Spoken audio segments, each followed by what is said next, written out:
All right. All right, and I think we are live. Thank you, and what is up, everyone? We got episode 3 of the EssenceCast. We've got a great cast, got a great bunch of people here to talk video games, because that's what we're here to do. So I do want to introduce everyone. Hopefully all of you guys are having a great day out there. Thank you guys so much for coming out to the stream. Do appreciate that. Support of the podcast has been really, really cool. So thank you so much, guys. I want to introduce the cast of members I have here. I'm going to start from my left and move all the way. So John, we got Jon Turner here from the community. John, how you doing today, man? Pretty good. A little bit tired because I had a pretty exhausting week. I mean, yesterday I was doing Master of Ceremonies for a show, which was very, very stressful to say the least, but I got some experience out of it. But other than that, I'm pretty much good. All right, good. Glad that you can make it out to the show. Do appreciate that. Also, we got Mama Mercy here, like always. How's it going, Mama Mercy? I am doing good. How are you guys? Doing good. Cannot complain. And we also I'm gonna skip over this next person to go to Sean Sweeney before we introduce our guest. So Sean, how you doing today, man? I'm doing great. My blood's been a little boiling because Thursday night or the other night I went to see Avengers and that was awesome. Yeah. And then just had Mario Kart and that got my blood boiling again too. So good time. I'm pretty sure there was somebody that beat you quite a number of times in Mario Kart today. I wonder who that was. Yeah, but you know what? I gotta beat them a little more than that. They beat me, so I think it's all fair games. There's a little bit of money on the line, so Sean Sweeney decided to play hard for today. Okay, I got it. Call me Johnny Money Manziel. Money Manziel, Money Shanzel over here. All right, and for our guests for today, we also have Direct Feed Games, or Nate from Direct Feed. How you doing today, man? Not too bad. How are you all doing? Doing good.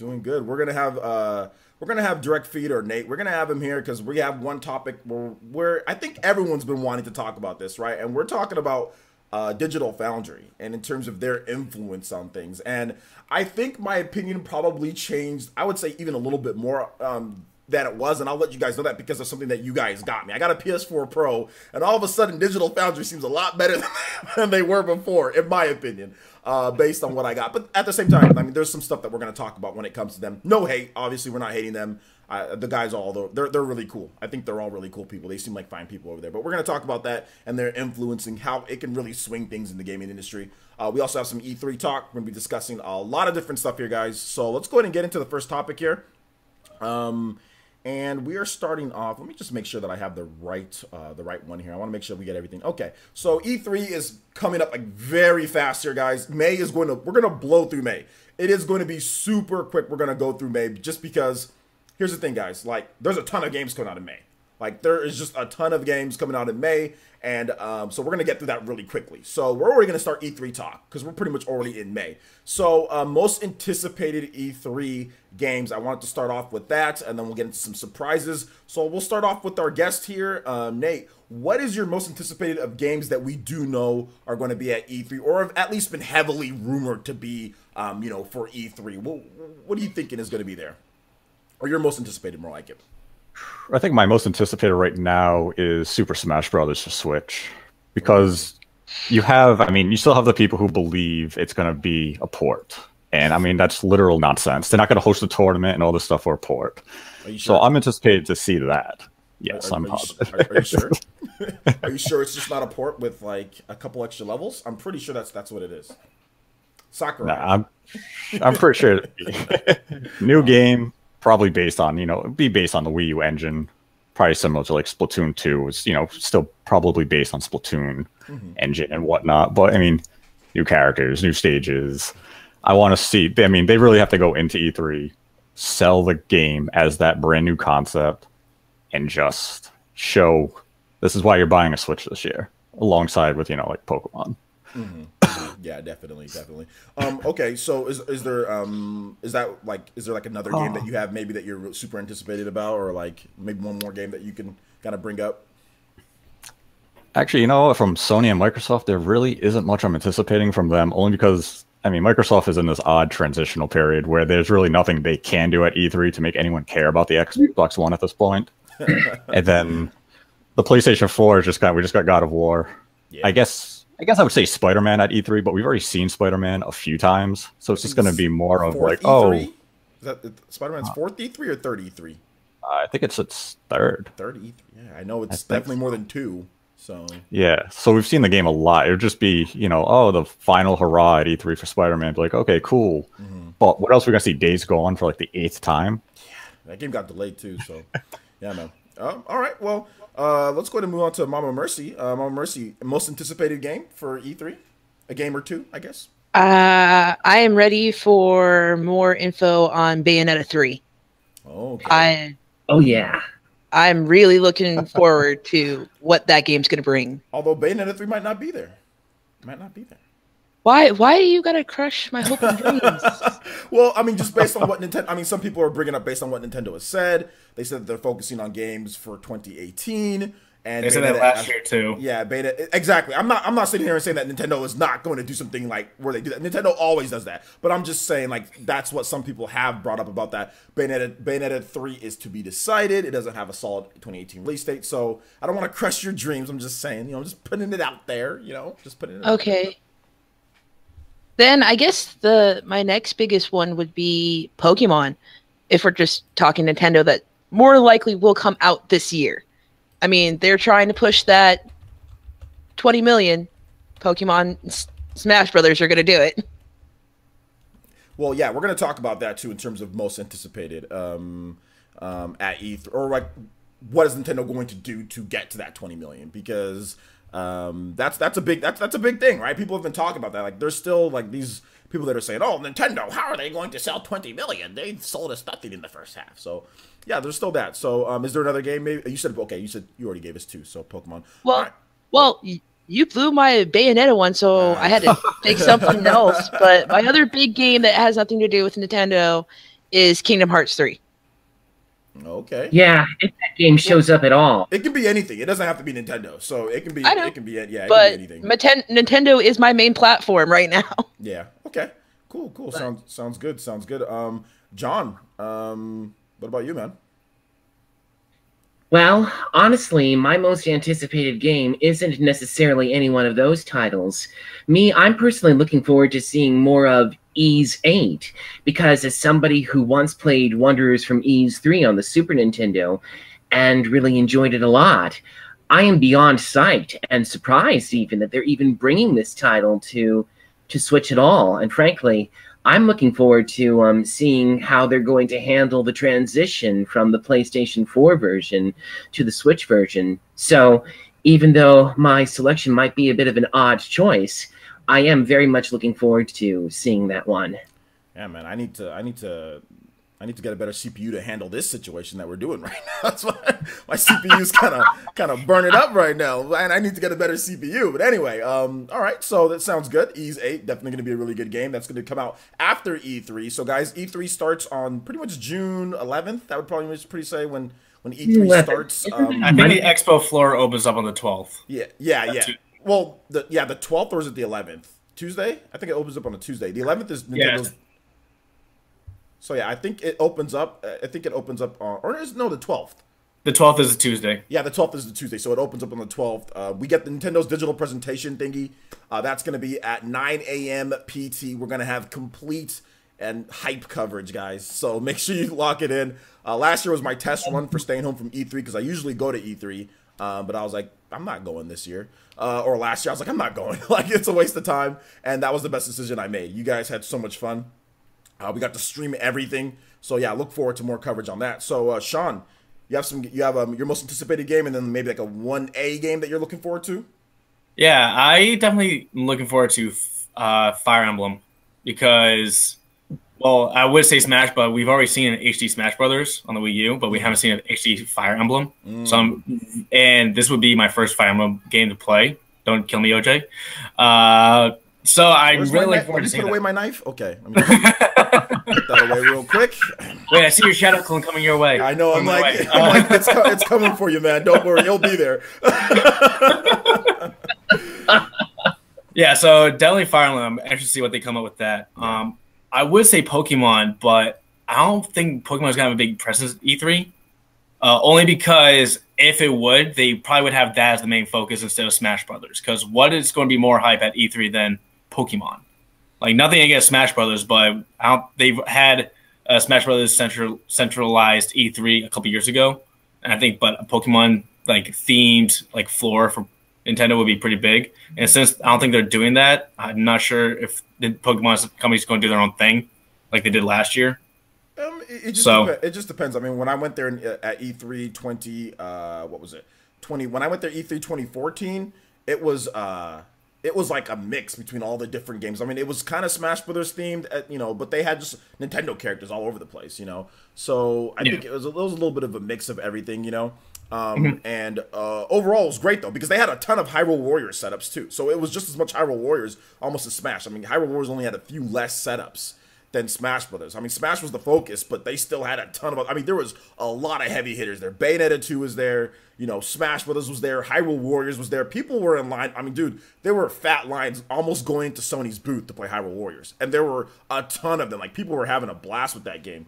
Wait, you talking about the Wii U era here? Yeah, we're talking about the Wii U era. Yeah. The Wii U era. The Switch era, obviously, they've had one E3 and. Yeah. I mean, they had some stuff there, but that Wii U era, that was that one really good E3 that they had. But yeah, we'll have to wait and see, man. I mean, I definitely agree with you there. So my number one would be Fire Emblem, and then my wild card would be Metroid. Oh, okay. Same thing I'm gonna say to Mama Mercy. Is like we don't know on that one. That's why I'm saying wild card. Yeah. If you just joined us, because I saw that a lot more people have joined in, we have a nice community. This is a community podcast. Most of the members on here are from the community, whether it's through tiers on Patreon or whether it's through YouTube sponsors. And then we usually have one guest in from kind of outside from that and kind of does their own bigger YouTube channel. Going from my left to all the way there, we have Jon Turner here. We also have Mama Mercy here from the community as well. Jon Turner's from the community, long time from the community. Jon Turner's back from like 2013 or something like that. So yeah, it's really been that long. Yeah, it's been a while, and I've done podcasts with Jon before. Mama Mercy's here as well. She's the resident mama of the village, so she's here. Then we also have Sean Sweeney, who's been around for a while as well. He's one of the tiers on Patreon, also YouTube sponsor. He also supports as well, so he's been around, and he's also the Mario Kart god for the most part too. So I wouldn't say god. Mario Kart god over here, winning every single eShop tournament. But anyway, and then we also have Nate from Direct Feed Games, who has his own YouTube channel. Has what do you got, Nate? Like 7,000 subscribers, something like that. Yeah, I think it's about 7,400 now. Yeah. Although I don't know if YouTube deleted all of our subscribers recently, so yeah, got a little purge going on. It's all good though. But yeah, so I mean, Nate's a pretty big sized YouTuber here, and he does comparison shots and stuff. And we brought him in because we are going to be discussing Digital Foundry and their influence on the industry and the good and the bad, yin and yang with them. So in terms of to round out this topic here with most anticipated for E3, for me, most anticipated obviously Fire Emblem. I gotta mirror Sean Sweeney, but it's exciting to see that someone else is anticipated for Fire Emblem, even though they never played another Fire Emblem, because this will be the first Fire Emblem game for a lot of people, Sean. This will be their first Fire Emblem game, just like Awakening was a lot of people's first Fire Emblem game, So there's nothing wrong with that. So if I had like a 1A, it would probably be like Pokemon. Yeah, like Fire Emblem, Pokemon. Those are the two that I'm super hyped to see. Cannot wait to see what's going on there. I mean, maybe like a super wild card would be like maybe like some type of tease for Monolith Soft's next project, or if there's like a Xenosaga HD, your boy would be all over that. Oh yeah, that would be amazing. Oh man, that would be so good. That'd be so good. So Xenoblade Chronicles X2. Xenoblade Chronicles X2. Okay. Nice. That game absolutely cries out for a second chapter, especially the ending, if you want to call it that. Yeah, exactly. All right, well, that is that. I just want to see what they do for an open world, but sorry, moving on. Oh, no. Go ahead. You want to speak on that for a bit? Go ahead. Yeah, I just want to say, like, since Monolith Soft did such a great job with Xenoblade Chronicles 2, but it wasn't more of an open world like X was, I'm curious what they can create that could rival Zelda. Nothing. I don't know. I think they've pretty much outdone themselves at this point. I'd be happy to be proven wrong, but every Xenoblade game that I've played so far has been nothing but absolutely fabulous. But I do agree that Xenoblade Chronicles 2 is amazing, the capital A. It's my favorite Switch title so far.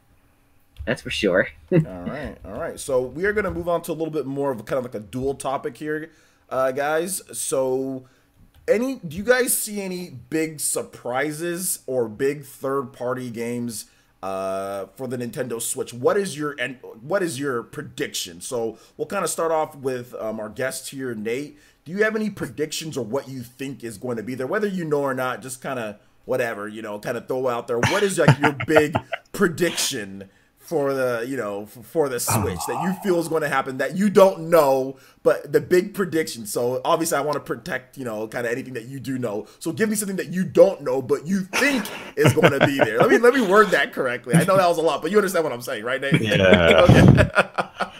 Yeah, this is one of those topics that's difficult for me. Yeah, I know. I worded it correctly though. It's something that you don't know but you think could be there, the biggest game that you think in terms of but you don't know about it already. So there you go. Because you don't know everything. I know you don't know everything. I don't know everything. Yeah, so I know a lot, I just don't know everything. Not everything. So name something. I see you saying stuff on Twitter. So name something. Pick one. Oh man, I think the biggest surprise from a third party at E3, I would say, would be Fortnite. Okay. I think if we see Fortnite at E3, I'd be very surprised by that. And I mean, it's probably the closest thing we have to a modern day Minecraft in terms of popularity and how it appeals to children, adults, and all that. Mm-hmm. So I think that'd be my big surprise of E3, seeing Minecraft announced for Switch. That would be the big one. I do want to get into a user question. Let's go ahead and get some integration into here. Thank you for using the super chat. I do appreciate that, Frank Rodriguez. Hit us with a $9.99 donation and says, do you think it will be possible for a teaser trailer for Metroid Prime 4 at E3? I think it's possible, but I don't know if it's likely. So, I mean, I think it might be possible. I'm not sure if it's likely, though. Single-digit percentage chance. Single-digit percentage, okay. Ooh, I'm on the complete opposite end of that spectrum. I hold hope that that's going to happen because I feel like that's going to be a big game in 2019 for the Switch. I say definitely we're going to see a teaser for Metroid Prime 4. Yeah. Okay. Nate's on my team. Okay, there we go. All right, so let's go ahead and move on to Mama Mercy.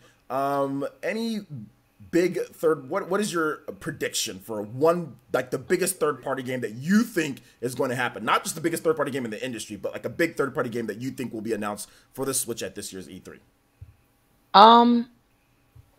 I know what I want. I want Dragon Quest. Any of the Dragon Quests that haven't made it over yet. Heroes, 11, something, anything.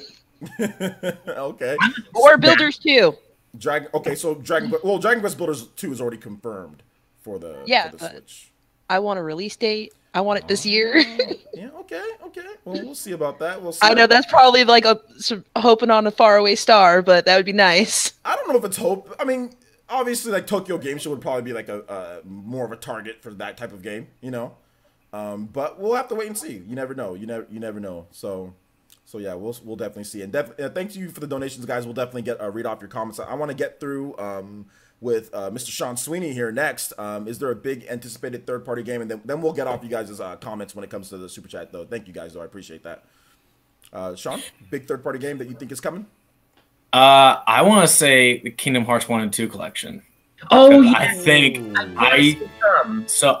like the Kingdom Hearts craze is at its peak right now, and it's about to bubble over. And if anything comes out, it's going for Kingdom Hearts 3 news comes out, it's going to come out, I assume, at the Sony presser, which is before Nintendo. So I feel like they would just do a little cutscene sequence trailer for Kingdom Hearts 1 and 2, and then afterwards have Kingdom Hearts 3 to Switch coming soon. Coming later time. That would be like all of my hopes and dreams come true. That would be massive. I would cry. That would be crazy. Okay, all right. So and John, what do you think, man? Big third party game that you think is happening? Oh my gosh, I am very, very nervous about answering this question because I definitely know it is dangerous to get my hopes up. But I will say this. If the Final Fantasy VII Remake continues to drag on, then I say, please, please, bring on the PC remaster for Final Fantasy VII. My Cloud Amiibo is eager for Cloud Amiibo on tap, my boy. Nice. That's one big third-party game that I definitely would love to see on Switch, whether it comes true or not. But personally, I'm really looking forward to seeing what Namco has for its Tales entry, because as we know, one of the earliest games that was to be, well, not exactly confirmed, but hinted at, was that we were going to see another Tales entry on the Switch. And I am very, very curious as to which one is it going to be. I don't think it's going to necessarily be a Symphonia remaster, because we already have that. But is it going to be a port of one of the existing games, or is it going to be something else? I don't know, but I am very, very curious about that. Yeah, definitely. With what he said about the Tales thing, I'm kind of hoping, since we haven't heard anything about it, it's a new game, not a remaster. Because something tells me it might be a new game, just because we haven't heard anything. We just, right before Switch came out, Tales of Berseria came out, which did really well. They were to port a game, it would have been that game. Yeah. We've heard nothing. Yeah. I do want to give a couple shout outs here. Thank you guys so much for the donations. Do appreciate that. We had Jordan Fringe hit us with the $2 through Super Chat, and he says, just want to show some support, bud. Great show. And also, Sakon10 donated $2 through Super Chat and says, the big third party surprise could be 22, which is The World Ends With You 2. So maybe they double up. Another World Ends With You, but before the first one even comes out, that'd be interesting. I do want to plug a channel real quick, guys. Jordan Fringe, I was on the SpawnCast with him, I think last week or the week before, something like that. I think last week, yeah, last week. Please make sure you check out his channel. I checked it out for the first time, and I thought it was really cool. He has a lot of great stuff, big into Crash and some Nintendo stuff and all that. So I just put his channel in the link. So if you guys want to check his channel out, please make sure you do so. He's a great YouTuber, has around 15,000 subscribers plus. He's just growing and getting better and better, and I've been watching his content all week. So check out his channel if you guys get the opportunity. All right, so thank you guys so much for the donations. I do appreciate that. All right, so essentially for me, in terms of like a big third-party game, like I got to be careful here too, like Nate. I also have to be careful, as well, because I know a few things. But I would say if there's a game that I know for a fact that I have no idea about, but I think it can come, and I'm just gonna sit here and say Square Enix, not Square Enix, sorry, Koei Tecmo, some type of IP exclusive from Koei Tecmo for the Switch. Whether it's going to be a new Fire Emblem Warriors, whether it's going to be some type of exclusive game built for the Switch.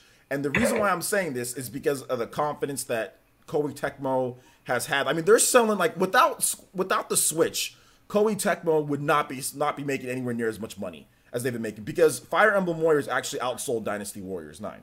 And that Dynasty Warriors 9 is on, like, what? How many platforms? It's on, like, 3 platforms.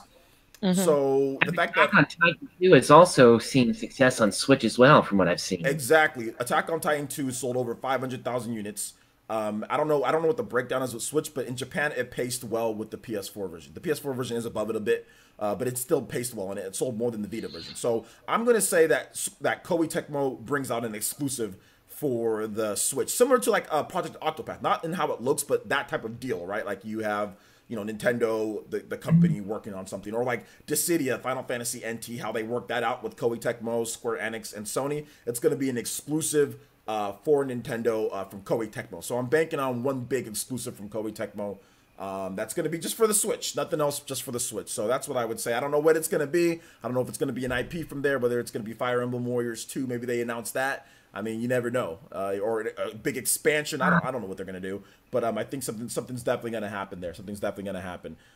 We are going to be taking most of the questions at the end, guys. I can't answer questions all throughout the thing here. I will mention something if it pops up like that. But I can't mention everything. But hold on to your questions, guys, till the end. And we'll try to get as many of those answered as possible.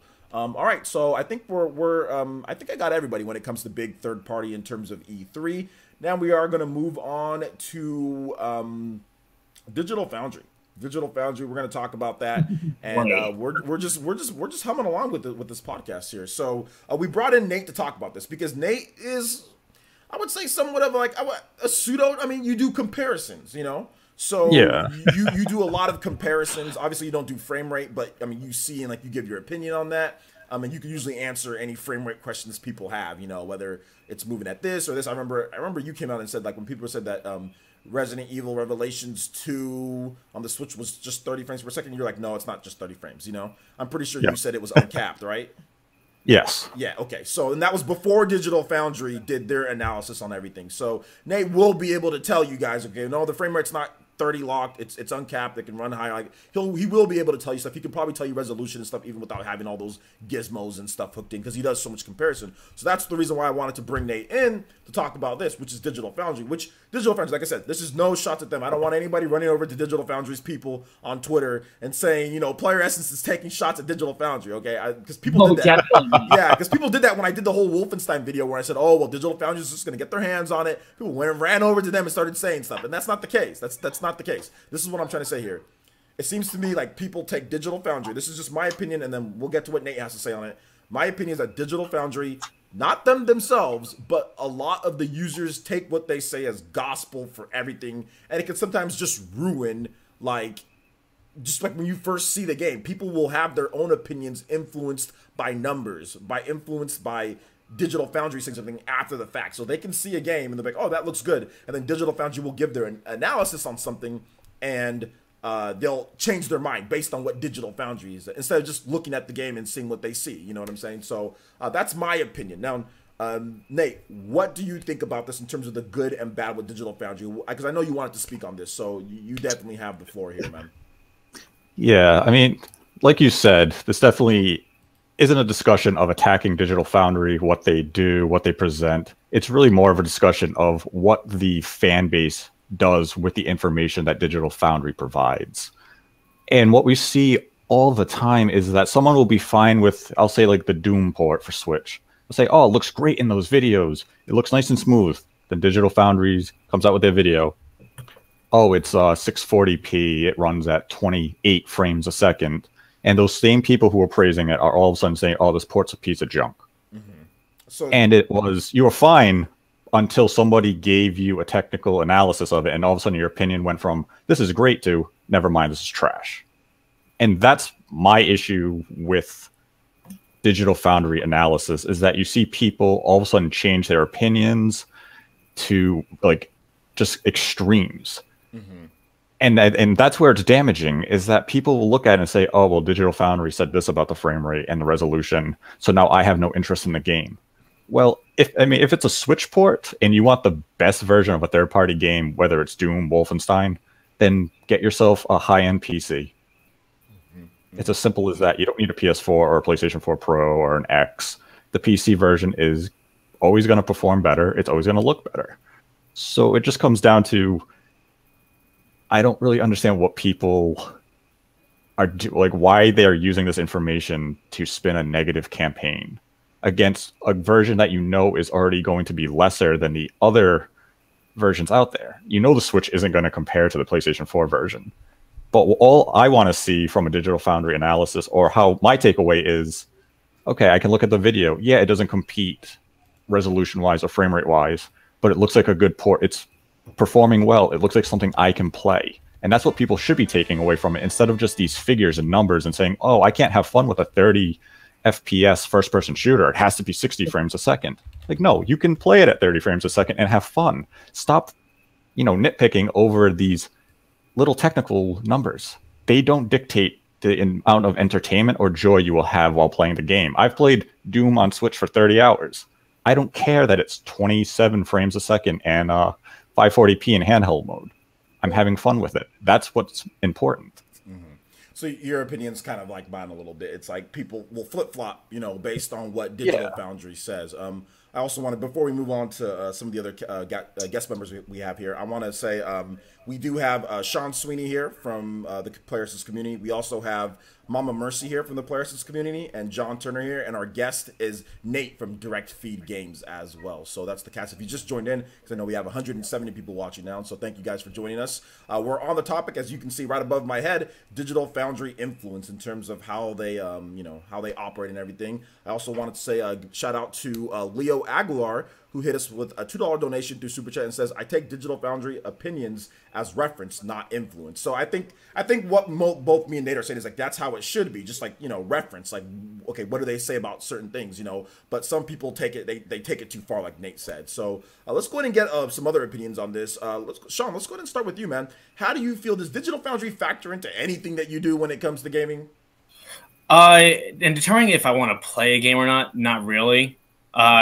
Basically, just whatever I play, it's like I determine what I think I'm going to have fun with.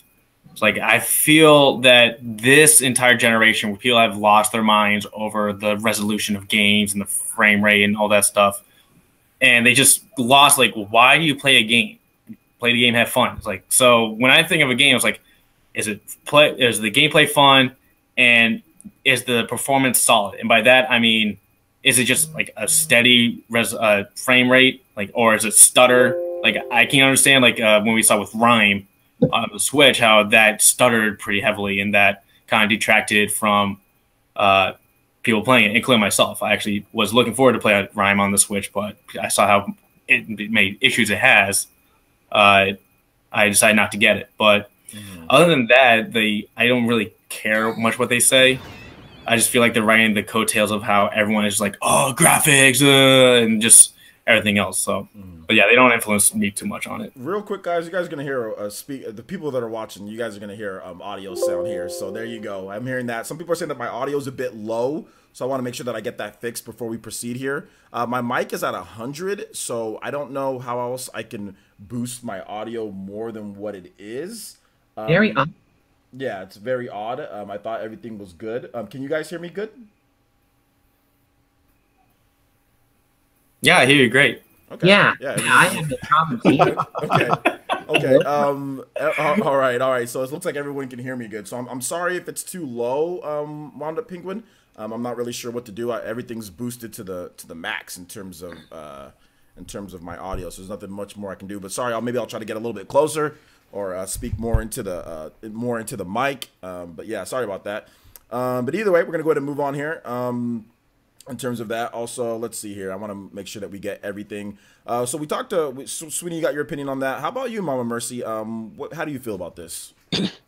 I've never really been about Digital Foundry. I think they cause unnecessary conflict.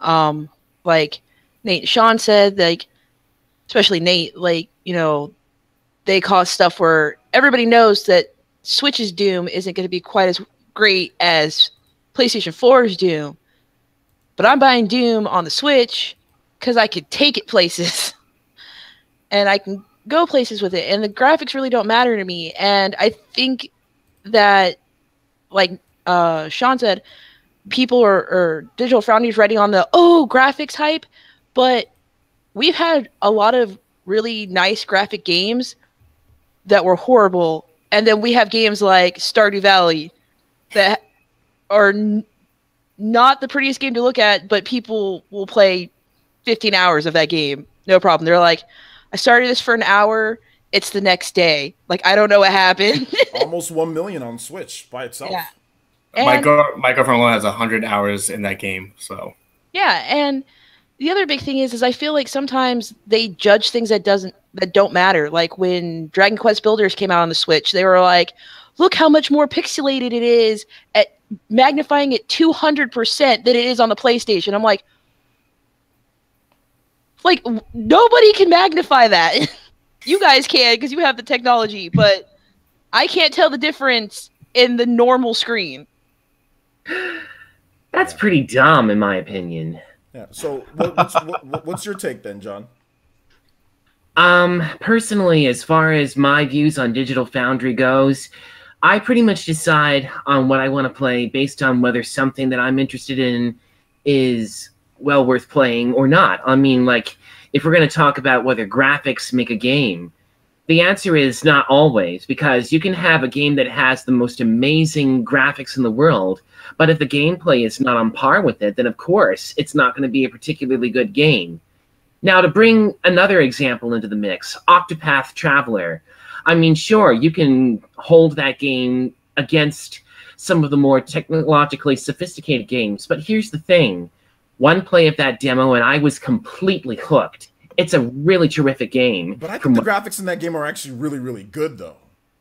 I agree, absolutely. Yeah. But there are going to obviously be some people who are so spoiled by graphic terms will say, this game looks terrible. And honestly, I think they're missing out. Honestly, it's not always just about great graphics. I mean, great graphics are amazing, yes, but more importantly, the game's got to be really, really good. So as far as how I feel about Digital Foundry, I basically try to make my own judgments. I don't really follow on what those guys say. I mean, if they want to say what they want to say, it's their opinion. That doesn't mean it has to be mine. Exactly. Yeah, and I think that's like the biggest takeaway that we're all kind of like, trying to say here. Not that they're bad. I mean, because look, like if you have a PlayStation 4 Pro, if you have an Xbox One X, as I found out this week, or since I got one, they're actually pretty valuable. Like if you're trying to figure out like, okay, well, if there is a PlayStation 4 Pro patch, what does it do? Is it this? I mean, they're good at that, so you can figure stuff out like that. Although I've just started just putting on the boost mode and just start playing the games like whatever it is, like you'll see it there. But they are valuable for that, so I will definitely give them that. But I just wish that like it's like more like the fan base taking that and like I said, writing that into the sunset in terms of like, oh yeah, this sucks now, because Digital Foundry said this. Because like everyone when we first, and that's why I'm not hyping up like stuff anymore. Like I don't like the graphics like when it comes like to Doom, or not Doom, but Wolfenstein. Everyone was trying to say, "Oh yeah, man, like the graphics look so good. You're gonna make a hype video." I'm like, no, I'm not. I'm not gonna make a hype video because I mean we've seen this before. I did that with Doom and it backfired. I mean it completely backfired in my face. So I'm not gonna do that. I'm just gonna worry about the gameplay. And if the gameplay is good, when I play the game, I'll be like, okay, yo, this is good gameplay. It looks good for what it is on the system, and that's that. But like last time I did that, it was horrible. So I'm not gonna do that because I thought Doom looked pretty good on the Switch, and I was happy that Doom was even coming to the Switch, I mean, I did find out. Right? Yeah, like I did find out like before Nintendo had their E3 conference. Like I found out before that Doom was coming, but like it's still to one thing to like say, oh yeah, it's coming, but you don't see it. But then to actually see it with your own eyes, you know what I'm saying? Like and see Doom on the Nintendo Switch and actually running on the system. You're like, wow, like nope. I mean, come on, I don't care what anybody says. Any of these like people that are hating on Doom's graphics on the Switch, there's no way any of you guys thought that the game was going to come to the Switch. I don't think there was a single person who felt that Doom's graphics. I mean, looking at Doom on the game and say, "Oh yeah, this is going to come to the Switch." I don't think a single person thought that. Right. I mean, if last year, I'll say last October, if you had Dave in a chat with me and you, and I sat there and I said, "This time next year, we're going to have Skyrim, Doom, LA Noire, Wolfenstein 2 announced for Switch," you and Dave probably would have laughed at me. Because it would have been like, no way. Is this tablet thing going to get these games? Why do you got to throw me under the bus? I don't think throwing anybody under the bus as much as it is being very skeptical. No. Understandably so, too. No, me and Nate, we have a joke that we just say every time. And keep on doing that, Nate. It keeps me humble, by the way. So every time that you're on, just throw one jab in there. All right, man. It reminds me of the burn. But yeah, man, I mean, you're right. I probably would have. I probably would have been like, I don't think a lot so. of people would. Because everyone was thinking, oh, this is going to be like a PlayStation Vita that just has HDMI. You plug into your TV. You're not going to get these, PlayStation 4 quality graphics on this handheld thing. People weren't even contemplating that as being like realistic. And then it became reality. So now what's the new thing? People who hate the Switch, it's not as good as the PC version. Like, no shit. You're a genius to, call that out. Mm-hmm. They're always Captain Obvious. There are always naysayers about anything, no matter what. I've seen it many, many times in a lot of stuff that I'm very, very fond of. Anime and movies that I've seen, you name it. But the point to remember is that just because some people have a certain opinion about something, you don't have to copy what they're saying. And if anything, I feel like that the best thing to do is to form your own opinion and see what you think is best for yourself. And even though it does upset me sometimes whenever I see people who don't necessarily agree, I do realize that that's not the way the world works. But on the other hand, well, there are always going to be bad apples everywhere, no matter what. It's just inevitable. Haters are going to hate. Exactly. There always will be haters, no matter what. Yeah.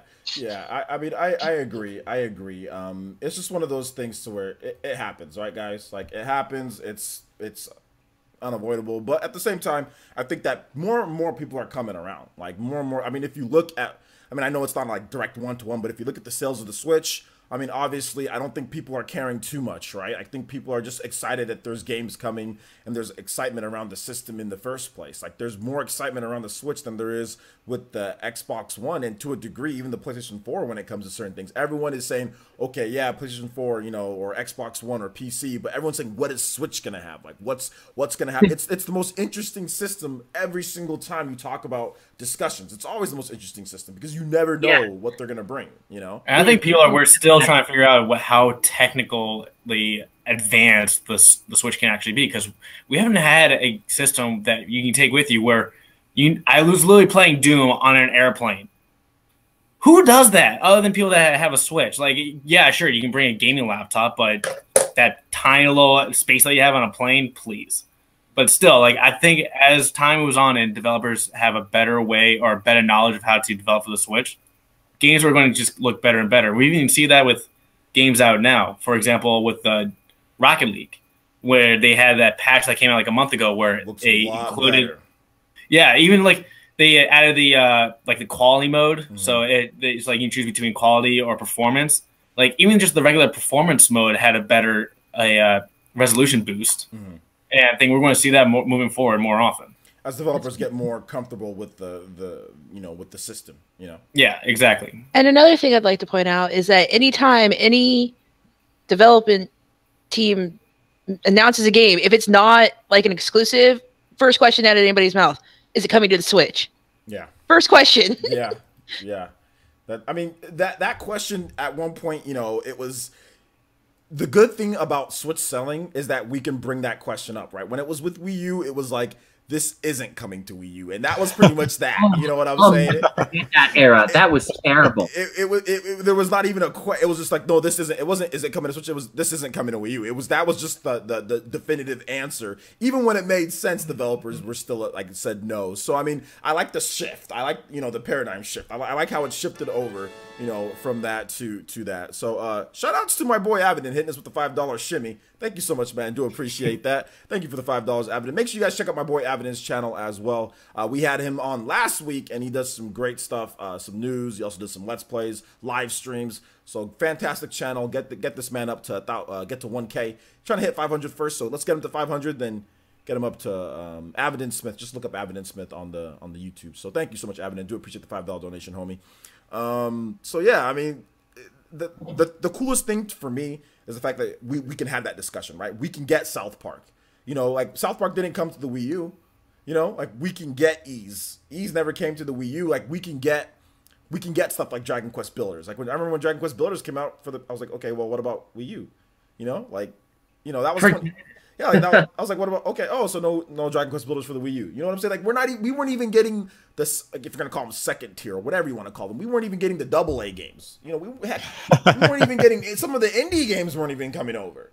You know, so it's completely changed. It's completely changed, and that's what I'm happy about. So I think at the end of the day, I think that's what everyone's happy about. And no matter what influence Digital Foundry has, like they still, like, it's not affecting the sales because games are still selling. You know, and the system's still selling. So. Speaking of sales, isn't that what we're going to talk about next? Yes. Yes, you are right. Yeah, you are right. Definitely. We're moving along here. We're doing pretty good. So we're gonna have a good segment for Q&A and user submitted topics and stuff. So I'm gonna have them on for about an hour and a half. That's how long I want the podcast to go to. Not over 2 hours or not near 2 hours. So hour and a half. Oh, yeah, so, an hour and a half is just right. Yep, hour and a half is just right. So I do want to give a couple shout outs. Let's get some more integration in here. Fred Cat hit us with the subscription, and also Hector Melendez hit us with the subscription as well. Thank you guys so much. As we're in the middle of a sub purge, every single subscription counts because everyone's losing mad subscribers right now. So thank you guys so much for the subscription. Do appreciate that. Hopefully the bleeding stops because it's continuing to go, guys. Hopefully it stops at some point. It's getting pretty bad. Game Explains at over 1,000, like almost 1,500. So I'm at like 70 something loss for today. So yeah. So thank you guys for the subscriptions. Really do appreciate that. And if you're watching and you're not subscribed yet, please make sure you subscribe to the channel. All right, and you'll get a shout out, of course. So let's go ahead and we're gonna move on to the next topic here. We have got Nintendo Switch. So the big news was that the Nintendo Switch hit nearly 18 million units worldwide. 17.79 17.79 million as of the end of March 31st. Big numbers for Nintendo. So, I mean, that's at the end of March. So, obviously, we're at the end of April. So, they've obviously sold, you know, they're at 18 million. They're at 18 million plus. Very big number. So, I wanted to get you guys' opinion on that. And then we'll get into kind of like the subtopic off of this in terms of Nintendo's lineup for 2018 and how they're going to sell 20 million for that the fiscal year. So, we're going to start off with our guest here. Nate, man, what did you think? I mean, what was your, did you have a prediction for what they were going to get? And did it hit that prediction? I want to ask that question first. Yeah, I think I predicted that I would do a little over 16.5 million in the first fiscal year. So I actually shortchanged it. That was a safe pick though. That's not too bad though. That's not too bad. Because like some people were predicting like 7 million, you know, for the first year. So you would have won the prices right. It's okay. yeah, definitely. So okay. So do you have anything else to add? Like, what was your initial thoughts when you first saw the goal 17 million or anything like that? What did you think when you first, or not the goal, but what did you think when you first saw that news that came out, you know, the other night? Definitely impressed by it. I mean, this is a system that came out after the horror show that was the Wii U, and it practically sold the GameCube's lifetime sales in a single year. And I mean, that's nothing, you know, to sneeze at. This is selling almost 1-to-1 pace with the PlayStation 4, which was setting records when it launched. And you also have to look at the PlayStation 4 in that first year had 2 holidays, whereas Switch had 1. Mm-hmm. So, I mean, the sales of the system it's really impressive. You see the software sales, I believe it was 68 million or somewhere in that range. Yeah, software 68 million plus. Yeah. So like, and that doesn't include digital exclusive games. So if an indie game is only on the eShop and has no retail version, that figure isn't even counted in that. So you can really look at how much, it's not just hardware selling, it's the software with the system. You see, I mean, Zelda, the highest selling Zelda game of all time. Yeah. Mario Kart 8 already outsold the Wii U version in less than a year. Splatoon 2 is an absolute phenom in Japan. 6 million. 6 million. That sold an additional 2 million from when they last talked about it, right? About 2 million more from when they last gave the sales numbers. Yeah, so I mean, like, Nintendo software is moving as it always does, but you're seeing the success of indies like Stardew Valley, Rocket League. You're seeing third parties find success with Skyrim, LA Noire. Overcooked at over 500,000. Yeah. I mean, that's insanity for this system that, I mean, some people were saying, oh, it's going to bomb. Others were saying games don't sell. They're like, oh, look at Fire Emblem Warriors tanked. Oh, wait a second. It sold 1 million worldwide. Oh, Bayonetta 2 did terrible because it only sold 50,000 units in Japan. Well, it's actually nearing 400,000, you know, sales in 9 weeks, and it's outpacing the Wii U version. Mm-hmm. So it's just as an entire like ecosystem, the Switch is just, it's a beast. Yeah, man. Yeah. Mama Mercy, what was your initial, like, what was your first reaction when you saw my Player Essence PE news video and I was like, hey everyone, what's up? We got the Nintendo Switch is sold, blah blah blah, right? Is that the first one you heard about it or no? No, you were the first person I heard about it from, and I was dancing around my living room and be like, "Ha, haters!" Yeah, take that, haters. Take that, haters. Yeah. And like, I don't know, everybody's like, "Oh, we're hoping that Switch will get to 20 million at the end of the year." I'm like, but we're 2 mil away. Like, yeah, we're not far. Yeah. Oh yeah, it's definitely gonna easily. I was like, it's gonna happen. I mean, I have mom friends who were like, I'll take my kids somewhere and they're playing their Switch. They're like, what is that? And then I'll get like a message from them a week later, like, I bought one for my kid for their birthday. Mm-hmm. I'm like, you're gonna thank me later. So yeah, I'm selling it. That happened to me at McDonald's. Like, I think I actually made a video about that. The McDonald's lady. I went to McDonald's and the order was taking a while, so they had to bring it out to me on the side. And like, she was like, she saw me playing my Switch, and she's like, "What is that?" She asked like a bunch of different questions. And like the next time that I went through the drive-thru, she's like, "Oh, I remember you." She's like, "I bought that Switch for my son." And she's like, "I play it more than he does, though." She's like, she keeps on taking it from him. So yeah, I see what you're saying. You know. Yeah, but I've always had faith in our little game system. All right, cool. Good to see. Also, let's go to John. John, how do you feel about that 17.79, 18 million? What was your first initial reactions to that, man?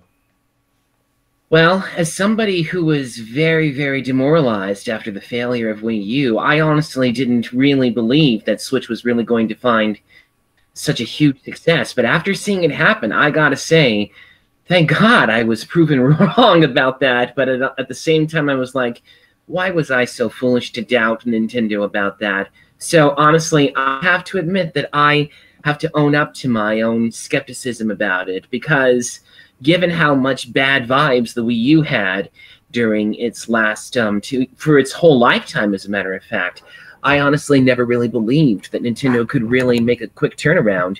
But they really proved me wrong last year, because when I got the Switch, any bad memories that I had about the Wii U completely disappeared. Because in year one, we got such an incredible lineup of titles that I never saw happen with the Wii U. And I even see third-party titles selling on it. Now, that's something that we haven't seen on a Nintendo platform for quite a long time now. And it really, really is, to quote Darth Vader, most impressive. But yes, I definitely am very, very happy for the success of the Switch, and I'm only hoping it continues, unless, of course, Nintendo does something to undermine their success. But so far, I haven't seen anything like that, and I feel like that the people who are still rooting for it to fail, well, I think it's time for them to own up to their cynicism. I mean, I have to confess, I was one of them, but I own up to it. So I'm happy for Switch. All right. And before we get into Sean Sweeney in terms of what he thinks, I want to thank all the new people that jumped in. This is the EssenceCast episode number 3. We've got a great cast of people here. It's from the community. We got Jon Turner that was just speaking, Mama Mercy from the community, Sean Sweeney, which you guys will hear from just about right now, and then also Nate from Direct Feed Games. So got a nice cast of people here for you. So Sean, want to go in and get into what you think about, what was your first reaction, more like it? So when someone tweeted out, what was your prediction? I predicted about 18.4 million. Did you really?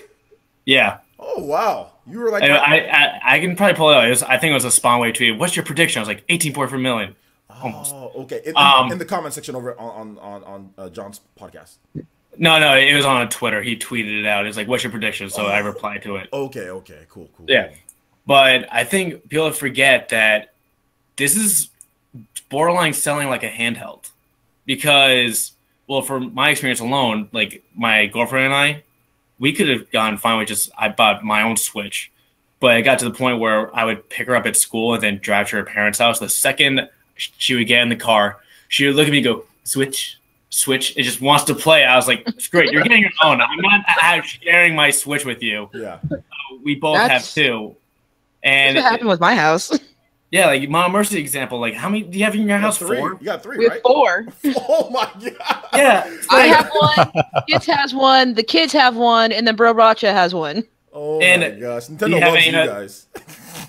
And like, do you guys have like any other system in there, like the PlayStation?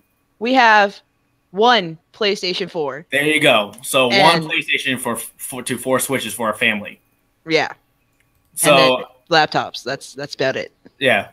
So I feel like moving forward, we're going to see that more of a handheld like kind of sales. I'm not going to say it's like going to be completely like a handheld. So like where the DS sold 140 million, I believe. We're not like that, but it's definitely going to. I feel like because of that factor, it's going to cross the Wii sales of 100 million lifetime sales. Oh yeah, I think 100 million would be. I think it's going to be easy as long as they keep this whole Switch name and they go. I mean, I don't think there's any reason to get rid of it, but if they like reiterate on the models, I think 100 million is going to be pretty easy. I think within the next few years we'll see that 100 million. And people may forget like that 17.79. That's at the end of April, so like there's still been a month since then. So there's more Switches out there. Okay, yeah, end of March, but yeah, end of March. Yeah, end of March. Okay, awesome, dude. Yeah, I mean. For me, in terms of like the first thing that I thought was like I was expecting it. Like I thought it was gonna be around 17 millions. I was like 16.7, 16.9, 17 million. That's what I thought. I didn't get it right on the dot. So I was off a bit as well. I shortchanged it a bit. But at the same time, I knew it was going to do really well. I thought that the Wii U ports, which I think that we could probably add that topic in because that's kind of a hot topic right now, you know, like not the store, guys, not the store. But that's kind of something that people are always talking about, you know.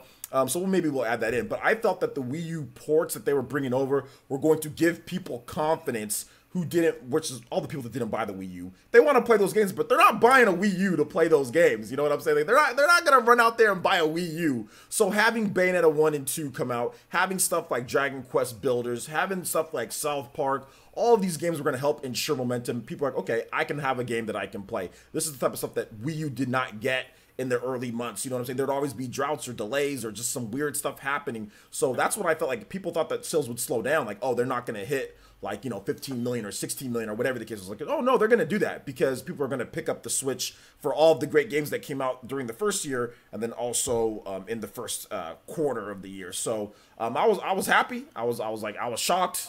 At the same time, with the sales numbers, I think I was more shocked with the sales numbers of the games. Like the fact that, like, for example, like Kirby sold 1.29 million in like a few weeks. And Like, Bayonetta 1 and 2 also recently outsold the Wii U sales. And honestly, I was really quite surprised and delighted for it because Bayonetta 2 was another one of my favorites on Wii U. And I'm glad to see it getting the second wind it deserves. yeah. Well, just to make sure that we were clear, it outsold it in the same time frame. Yeah. Oh. Not complete, but I mean, it's gonna outsell it, right? Like, obviously, it's gonna. Okay, well, let's bring up the juggernaut, Mario Kart 8 Deluxe. Remember when everybody was talking smack about that? Oh, we got that on Wii U. It's just another port. Bam! Already outsold the Wii U. I should have made a rant video. I should have made it. I mean, I talked about it, but I said it in like comments. I was like, "That's the dumb." When people said, "Oh, why are they putting Mario Kart 8 Deluxe?" It's dumb. I'm like, that's the dumbest thing that anybody could say. I was like, you guys will eat your words. Like, you guys will eat your words. Like, when this game literally outsells, that's what I said. When this game outsells the Wii U version very quickly, you guys will all eat your words. Like, literally, if Nintendo did not make, let's just say they said, okay, let's just wait till Mario Kart 9, whatever that comes out. Maybe it's 2 years from when the Switch comes out. Think of how much money Nintendo would have lost. Let's just do a rough estimate, right? Let's just say $50 per game they make that, or let's just say $40. Now, times that by 9.22 million. That would have been the dumbest decision. I mean, like, oh my gosh. I'm so glad they didn't do, like, they just said, oh, let's just wait. No. Get that game out. Port all of those. While you're at it, port all those Wii U games. Port every single one of them over. I don't care. You know, port all of them over. I remembered when the Switch got announced, one of the first games I was like, I hope they port this over, was Mario Kart 8. Like that and Smash Brothers in my house, where everybody was like, hopefully they bring this to the Switch. Yeah, definitely. Shout outs to Fury Tiger hitting us with the $5 donation to Streamlabs Shimmy. Thank you so much, man. Appreciate that. He says, okay, Fury Tiger has a really good comment here because he says, this is kind of like to Mama Mercy's point, or Mama Mercy's situation. He says, got 4 Switches in the house, a 5th incoming very soon. 1 for each family member, smiley face. So, my dude, Fury Tiger. That's actually true. 5 Switches, let's go. My kids fight over the Switch. Yeah, my daughter's probably getting a Switch for her birthday. I'm happy for her. Yeah, so she's probably getting one. I'm gonna have to buy some protective casing with that little girl. So I'm gonna buy some. I gotta have to buy some protective casing with her. But yeah, she actually treats her 3DS is not too bad. So I think everything will be okay. But all right, that's cool. So let's go ahead and move on. We're gonna go in and bring in one more topic because we are under an hour. So we'll have the last 20 minutes or so for questions. But I did want to get into one bonus topic here. And that is Wii U ports. And I don't think I've gotten everyone's opinion on this. And be true, obviously, guys, be completely honest with how you feel. Do not hold anything back. You don't have to agree with what I think, because I think everyone knows what I think. But like I said, I will talk about this, you know, in terms of what I think with Wii U ports, but I'm not just being biased to the Switch. I said this, and you can find videos of me saying this in terms of I like ports on PS4. And when everyone was trashing ports on PS4 and Xbox One, I was like, no, bring them. And like I said, before I even knew what the Switch was, I said this, and this was like 2013. So I don't want to hear any of that crap in the comment section, okay?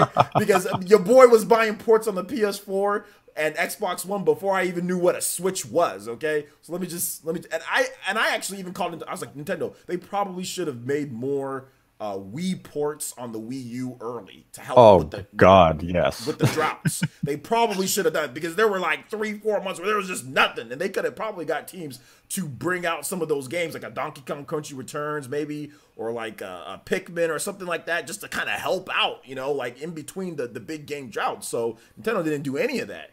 So that was my opinion on that. So I don't want to hear any of that crap in the comment section because that's exactly what people go to. But I want to get let's start off with our guest Nate. Nate, what's your take? Like I said, you don't have to agree with me. Your honest opinion on ports in terms of what's going on. No, I love the Wii U to Switch ports because I mean, okay, Mario Kart 8 is pretty much one of, if not the best Mario Kart games made. Hyrule Warriors was awesome. Bayonetta 2 was great. Now, I mean, I don't think they need to port over every great Wii U game. Like, I don't think we need a port of Super Mario 3D World or anything like that. Yeah. But I do want to see things like Wonderful 101 get another chance. Tokyo Mirage Sessions get another shot. And then there's probably really nothing left outside of those two. If once those are ported over, there's really not much left because, you know, you're not going to waste time on Star Fox Zero or, you know, any of it. What's some other probably terrible Wii U game? Xenoblade Chronicles X, please bring it over. I would like a sequel to. I would like a sequel to that because then you're gonna get stuck with the same cliffhanger. You know, I don't know if I want. I don't know if I want to be stuck with that. You know, the same. Yeah, so I think I would like a sequel to that if they were gonna do something like that. Me too. Okay, well, let's go ahead and move on. We'll move on to Mama Mercy. Mama Mercy, ports. What's your take on them? Give me all the ports. All the ports. All of them. All of them. I actually had a Wii U, and there was a lot of games that were being ported over that I missed on the Wii U. And I owned a Wii U. Like Donkey Kong Country Freeze. I didn't buy that for my kids on the Wii U. I was like, you guys are just going to get frustrated. Because they weren't old enough, really, for Donkey Kong. Now I'm like, I will be picking Donkey Kong up on the 4th because my kids have done nothing but pester me about it. When are you going to get me Donkey Kong? And I'm so glad they brought that over. Well, yeah, because it's been how many years now? So it's been 4 years since the original release, right? Yeah. So they're a lot older now, and your kids, I mean, they were pretty much babies when the game first came out, so they couldn't play it, you know? Or like Captain Toad Tracker, Treasure Tracker. Yeah. Super excited about that game coming over. Both of my kids missed that one. It was a great game. Just weren't quite there yet when the game came out. And I like ports. I don't see what the problem is with ports. I'm like, if it was a great game, bring it over. I see here Mr. Nickel wants Devil's Third game of the year. Like they shut down the multiplayer like a couple months after it came out. But I mean, and I don't know why people hate on it like so much. Like my kids and me, we all screamed when we saw Hyrule Warriors was coming to the Switch. We thought that was going to miss the whole port thing. And when we saw that pop up on the screen, there was just people screaming. Like, our neighbors came over and knocked on the door. Like, is everything okay? Because my kids can never get enough Zelda. Yeah. Hyrule Warriors is really good. I do think there's one issue with some of the Wii U to Switch ports, though, and that's price. Yeah, I wanted to get into that. Yeah, Donkey Kong Tropical Freeze should not cost more than the Wii U original. Okay, and here's what I'll say to that. Just for the sake of discussion, I agree. But what is it if you were to say, like, okay, Donkey Kong Country Tropical Freeze, do you feel that game was $50 because of this? Do you think Nintendo made that game $50 because of the situation that the Wii U was in, trying to get people to buy it? Would you think that was a desperation move? Because yes. Because Donkey Kong Returns on the Wii was $50. The 3DS version was $40. So maybe that was out of desperation, you know? I think it was out of desperation, but it just looks bad that now we're, 3 years out since it originally released, and we're paying $10 more for one new character and no extra content in terms of worlds or levels. Yeah. So it just kind of rubs things wrong. Like Hyrule Warriors is a great value. Had new content, had all the DLC. That's a great value. Mario Kart, I mean, they could have released that at $100 and it still would have sold 9 million units. Donkey Kong is just that game where it's like, you gave us a surfboard in Funky Kong and it's costing me more money for the same game. That just doesn't jive well. That's not very funky of them. Yeah, but I think they figure they can get away with that because a lot of people have praised Tropical Freeze. A lot of people have said Tropical Freeze is the best Donkey Kong game. Oh, and it is. It's the best one since Donkey So Kong maybe Country 2. Nintendo's like, we did this out of desperation originally, but people know how good this game is, so we're gonna sell it for what we originally wanted to. I don't think they made anywhere near. I think they're probably feeling it's their fault. First of all, let's just say this right now. It's their fault that the games didn't sell as much. Okay, so they have nobody to blame but themselves. First and foremost. But I'm probably thinking that Nintendo's thinking like, we didn't make anywhere near as much money as we should have made. That's probably what they're thinking, is like, we should have made way more money than what we made, because Donkey Kong, I don't think it's over 1.5, 2 million units. I don't think it's anywhere near 2 million. I think it's underneath that on the Wii, that's ridiculous. Donkey Kong Country Returns on the Wii, that sold over 5 million.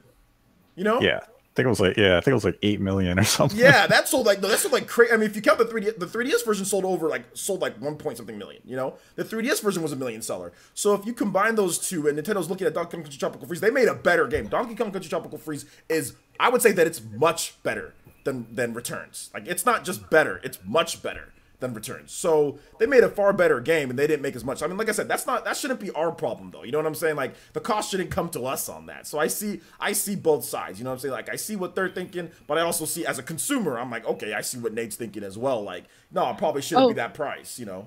Oh, trust me, as a consumer and a mom, I would rather pay $40 for that game, but I also see their side of it as a business. Yeah. Yeah. Okay. See, that's where almost like I'm looking at it like Dark Souls got delayed, and now that kind of makes me say, oh, now I'll buy Tropical Freeze.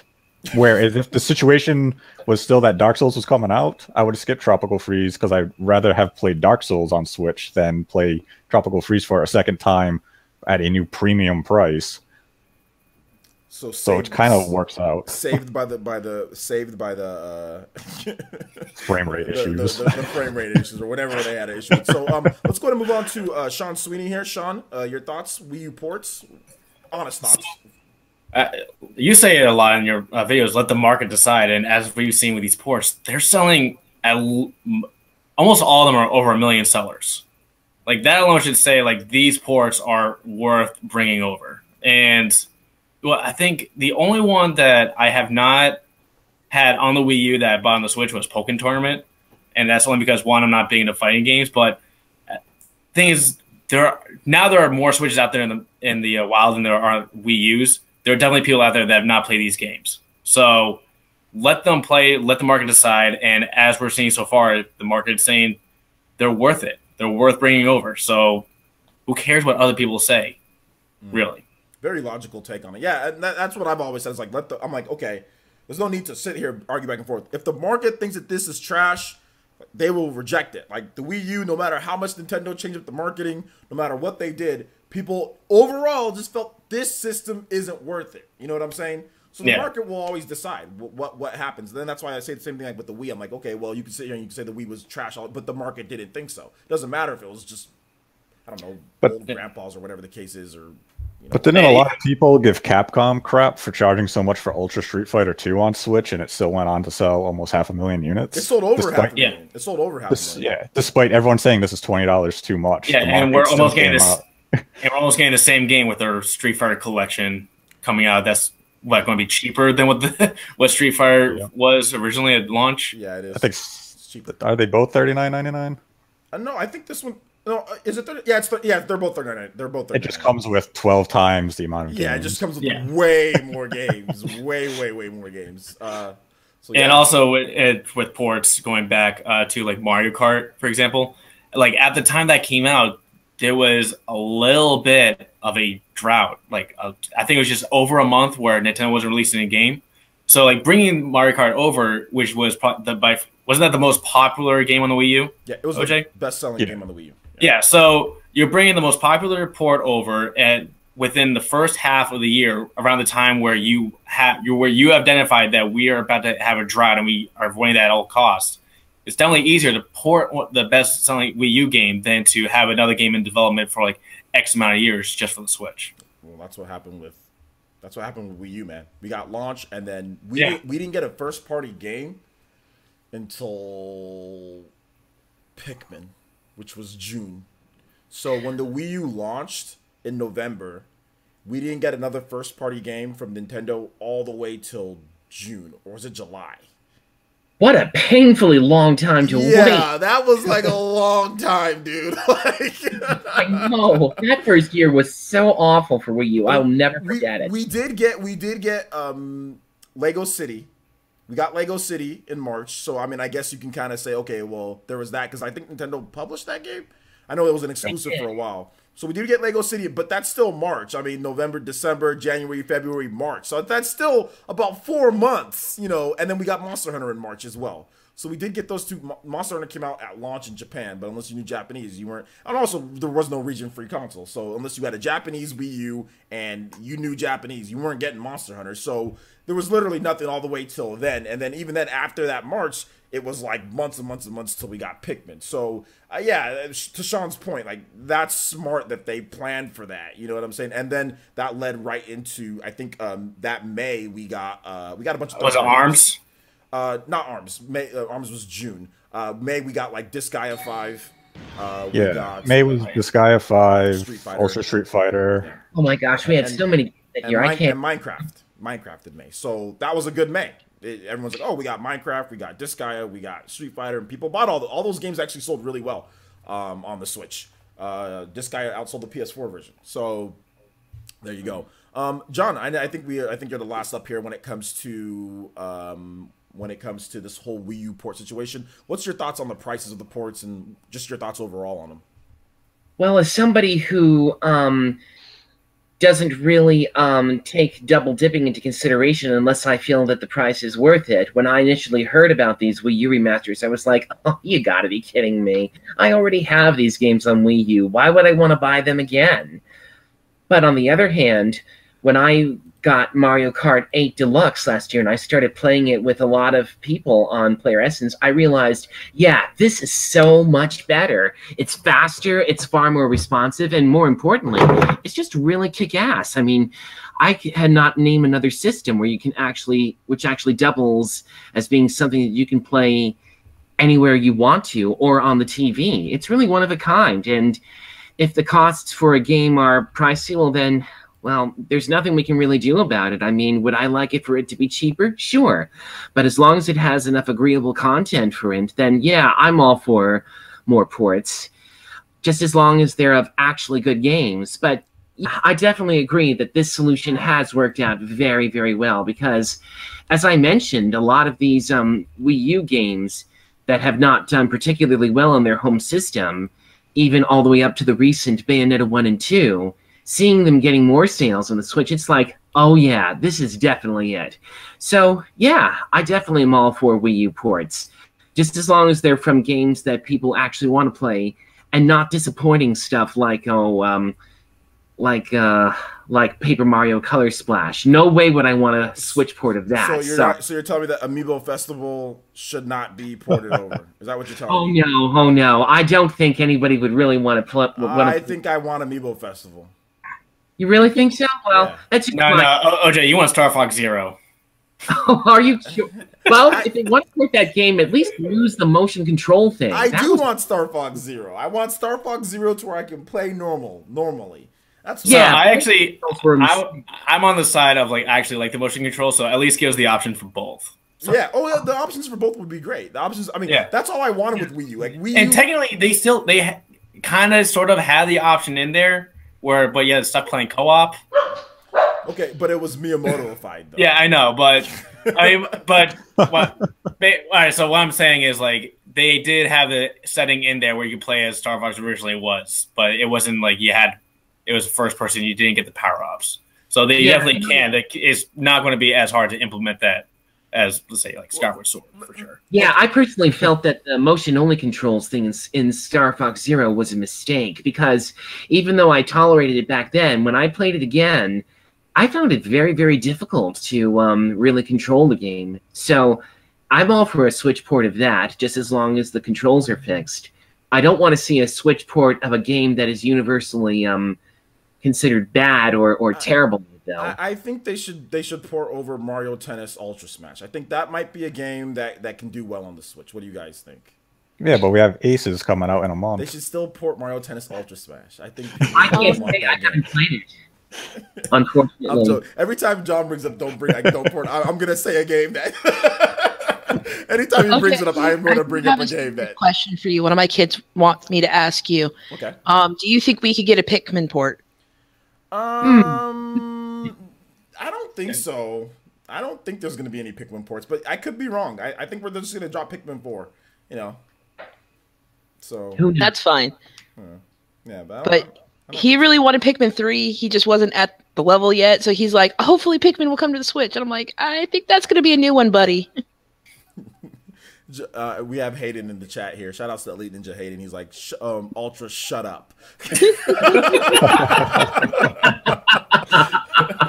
Witty as ever. I know you probably typed that comment about 30 minutes ago, Hayden, with your internet, so it's finally just showing up right now in the chat. So I do appreciate you dropping the comment, my boy. All right. So, it took him 5 seconds for each letter to go through. All right, so let's go ahead and let's get into some Q&A, guys. If you have any questions, I don't know, we won't be able to answer every question, obviously, but we'll try to get to as many as we can. So if you guys want to go ahead and drop some questions, we'll be answering them for about 15, 20 minutes or something like that. Get these men and women out of here in a good, timely fashion so they can enjoy their weekend. That's the hope, A-Gamer, is that we get a new Golden Sun game. Oh, I would love to see that. Yeah, Golden Sun would be good. I would like a new Golden Sun game. I want one. I want a new Golden Sun game. Isn't that up to Camelot Soft to decide, though, or Nintendo? It's up to Nintendo to decide if they want a new Golden Sun game before anything. I wonder how the last one did, to tell you the truth. The DS one was sold terribly. It basically killed the franchise. It was so bad. Sorry I asked. Terrible. Terrible. Yeah. So who knows if we're going to see one like that. That was terrible, I tell you. Nobody bought that game. I think I bought all the copies of that game. I literally bought like 10 copies of that game and I've given them away. I think I literally bought almost all the copies of that game. They're like, oh, you're back for another copy of Golden Sun. I'm like, yeah, I am actually. give me 5. Give me 5 and some change, please. They were so cheap. They were like handing them out at like Amazon. Like, get your Golden Sun DS. Here you go. They were like, at one point they were like $7. So I bought like 10 of them and gave away like 7 of them or something like that. I have 2 for some reason. Use one as a coaster. They're just all over the place. All right, Miles Spano hitting us with the question here. He says, OJ, Retro's new game possibly revealed or at least teased at E3. Yeah, we talked about that a little bit. I mean, some of us think that it could happen, but it's a single percentage chance. So none of us are too confident that's going to happen, but you never know. And also, shout outs to Hellspawn Ray hitting us with the subscription. Thank you so much. Welcome to the village. Do appreciate that, homie. What I want to know is what Retro's game is going to be, period. Yeah, that'd be great. I'm hoping it's a new IP so they can actually show off what they can come up with on their own. Yeah, I agree, definitely. I mean, they did good with Metroid Prime and Donkey Kong, but I'd like to see something that really shows that they are a lot more than just the Donkey Kong and Metroid guys. I think it's going to be a remaster of the original Donkey Kong Country from the Super Nintendo. I think that's what they're really going to focus on. Son of a! Why? I'd rather play the original SNES. The remaster. You're going to get hyper graphics going on. Well, so didn't Dr. Trey find a LinkedIn where Retro was trying to hire people for original like plot development? Yeah. Which kind of hinted towards their own like a new IP kind of deal. Yeah. But although Dr. Trey, he is LinkedIn, so I mean I don't know. I mean that true. At this point, he is literally LinkedIn. But yeah, man, he did find something about that. So we'll have to wait and see. We'll have to wait and see about that. Let me see if I can grab another question here. Someone brought up, would you like any 3DS ports to the Switch? Yes, 1,000 times yes. It's tough. 3DS ports are tough, because you can't. It's not an easy conversion, Yeah. So good point. I would like Ever Oasis. I would just like a remake. So not port, but remake. Like, if they're gonna have to remake it. I don't want it to look like a 3DS game. Which we've seen like Snack World Tajars, right? That's essentially like a remade 3DS game. It looks a lot better than the original 3DS game, but like it'd have to be something like almost pretty much a remake, of the game, because you're going from a sub 360p to HD, So honestly, after Switch, I honestly have a very difficult time going back to 3DS because it's a cool little system for what it was, but it just feels a bit quaint right now to what Switch is, in my opinion. Still a good system, though. I just prefer playing games on the TV. That's all. What do you think, Nate? The only 3DS game I'd want to see ported to Switch would be Samus Returns. Otherwise, they can stay there. You know, I would pay a lot of money for a Castlevania trilogy. Yes, definitely. I swear I would pay $200 plus for that. Scarlet Dream. Scarlet Dreams literally just said that. Who said that? Scarlet Dreams literally said that as you were saying Yeah, it. as you were saying it, her comment popped up. Oh, okay. I would literally pay Castle. Okay, yeah, I see it right there. Give us Castlevania trilogy collection. I would literally pay a lot of money for that. And it wouldn't even have to be like a complete remake. It could just be like really smooth, like the whole smartphone game that they're doing. If they did it in that, I would pay up to $200 for that. Are you listening, Konami? That depends on what Konami decides to do, though. They're not going to start making Pico or Pleco machines or whatever they're called. They're not going to. They're not going to. So I think Konami's going to surprise some people at E3 and Tokyo Game Show this year. Oh, who knows about that? They're like, all right, we're going to announce our new project, and they're like, I think Pachinko Castlevania. Oh, I got you, Nate. I got you. Cough. Konami, surprising. I really don't know. I think Nate's hinting something here, guys. I think Nate's hinting something here. Wait, are you saying Super Bomberman Q is coming out? Yes. I think Nate knows something, guys. I think Nate's dropping a little bit of knowledge. I'm not going to ask him again because obviously I don't want him to get. But I think Nate's dropping some knowledge. So Nate didn't say anything, but I'll say it. Castlevania's coming to Switch. You heard it here first. Castlevania, Konami, it's coming. Let's do this. Shout outs to Grubby K9 hit us with $2 donation through Super Chat. It says you said the trigger word heck yeah. Okay, what's the trigger word heck yeah? What are you talking about? Was it Castlevania? But anyway. Well, the thing I find interesting is the only game he wants ported over the 3DS lifetime of games is just Samus Returns.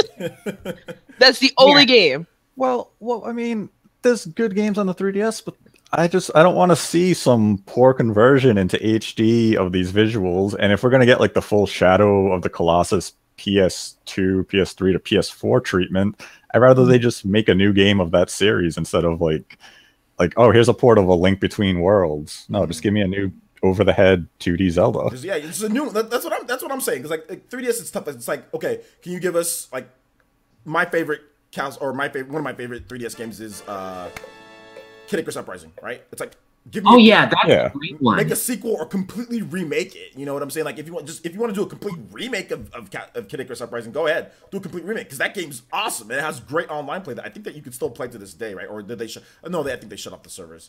But either way, agree wholeheartedly. I also really loved the back and forth banter between the characters for all the stages. It was just really, really funny, and it gave the game a very zippy, irrelevant tone. I just really loved that. All right. Also, we have Sockon10 hitting us with a $2 donation through Super Chat. Thank you so much, Sockon10. Do appreciate that. And he says Metal Gear Solid Twin Snakes remake for the Switch. So, if only. That's the game. That's the GameCube game, guys. That's Metal Gear Solid Twin Snakes. Which is a remake of the PlayStation 1 game. So he wants a remake of a remake of a remake. Oh gosh. I'm upset. Wait, I didn't know we were talking about Capcom. It's not on the Switch. No, that's not Capcom. That's Konami. Konami. Capcom doesn't do Metal Gear Solid. They do. No, I'm saying they port. Yeah. Oh, that's okay. He's making it. That was actually a pretty good joke. Yeah, it's a remake, guys. That would be a remake of a remake. Which would be interesting. I mean, that would be great. I mean, Metal Gear Solid Twin Snakes is my favorite Metal Gear. Twin Snakes and Metal Gear Solid 4 are my favorite Metal Gear Solid games. So I'd be down for it. I'd be down. Yeah, Twin Snakes I really did enjoy when I played it on the GameCube. It was a really great game. Cutscenes were a bit too long, but I absolutely loved it. I would be lying if I said I didn't. Shout outs, we got a Toby Blaster. Thank you so much, my boy. Hitting us with that big donation of $20 to Flip999. Thank you so much, Flip Mode in the house. And he says, "It's my birthday. Have some money." It's supposed to be the other way around. Happy birthday. Smiley face. Happy birthday, Happy Flip. birthday. Happy birthday. Thank you so much for spending at least part of your birthday with us here. Do appreciate that we can provide some content and some entertainment for you on your birthday. And I do appreciate the big Toby Blaster donation. For those who are new to my podcast, or if you haven't seen it, that's just something that we do here. Get a big donation, get you a nice shout out and everything. So thank you so much, Flip. I do appreciate that. And happy birthday, my boy. And of course, you got all the love and appreciation from everybody here in the village, man. So thank you so much. Do appreciate that, man. Do appreciate it. And happy, Flip, how old are you, by the way, if you don't mind me asking, or how young are you? If you don't want to tell me, that's fine. You don't have to tell me, but it'd be cool if you could just let us know. I'm level 30. I'm 36 years old. I'm level 31. So, yeah. Okay, I have a question for you guys because I know this is a big game that Skits once brought over, GoldenEye for the Switch. Oh my So gosh. I miss GoldenEye, so I really don't know what the hype about that game is. The Wii game or the original N64 game? I don't know. Probably the I'm guessing original the original It'd N64. play like trash. The original N64, and they'd have to completely remake it. They'd have to make it to where it can play in modern times. It'd be compared to shooters today, it'd be trash. Oh yeah, well, I think Rare also owns the rights to that N64, don't they? And as long as they're with Microsoft. Microsoft owns the rights to the game, but Activision owns the rights to James Bond. Nintendo owns the rights to some aspect of GoldenEye 64. I think it's the music or the soundtrack. Yeah, the licensing issues around it would be such a disaster, but Microsoft and Nintendo do cooperate on some things. So yes, I was thinking, what if it comes to Microsoft and Nintendo and skips Sony? Oh, And all the Sony fanboys just flip out. Skipping a Sony system. John, why do you want to break things? I'm not breaking things. If people break things in their own frustration, it's not my fault. I'm saying that would break things. That would break so many things. Yeah, there's so many different licenses with that and all that, man. Like it would be tough. But let's go ahead and let's get another question in here from Quantum L, and he says, "Player Essence, what do you think of a remake and a sequel to Kirby Planet Robot?" I would appreciate if everyone on the panel could answer as well. I'll just be real quick with this. A sequel would be fine. I wouldn't mind a sequel. Nate, what do you think?